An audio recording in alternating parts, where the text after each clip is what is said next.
Unintended consequences. When decisions are made, there are two possible outcomes, or really two possible groups of outcomes. There are the intended consequences, those things that are expected or hoped for when the decision is made. This is usually the reason the decision is made. Then there are the unintended consequences. These are the things which happen which were not part of the plan. Unintended consequences do not necessarily have to be bad, but often they are. These are the things we don't think about when we made the decision. In the euphoria of coming to a conclusion as to what needs to be done, we often do not think clearly about all the collateral things which might happen once the decision is implemented. Sometimes this has happy endings, but often these consequences require remedial efforts to stay another disaster which looms ahead. As mentioned, intended consequences are the reason the decision was made. As a result of our evaluation of events and circumstances, we have determined that this is the best course of action and will result in the best outcome for all. While I have painted a bleak picture of unintended consequences, as mentioned, they do not have to all be bad.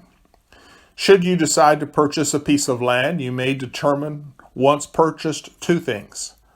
Although you wanted to farm the land, you now find out the plants you wanted to grow on this particular plot will not grow because of the soil.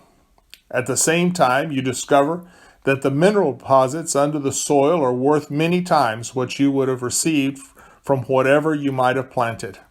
Therefore, although your intended consequences were frustrated, the unintended ones proved beneficial. What this means is that we should not take things at face value.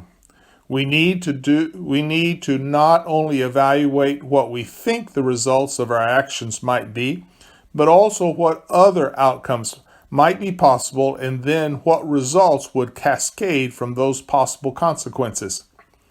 Each one results in something else, which in turn formulates new possibilities.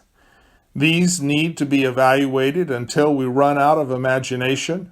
Otherwise, something will rear its ugly head and we will get burned. All of this to say, Mr. President, I do not think your advisors are helping you think through what you say and do.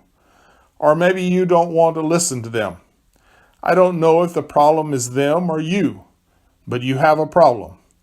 You constantly say things and make decisions without thinking through the consequences of those statements or decisions. In your mind, they sound good and maybe even be good for what you want to do, but the result is not always to your liking. This is part of the problem you have with the media. They, by nature, run down all the scenarios and point out all the problems with what you are saying and doing.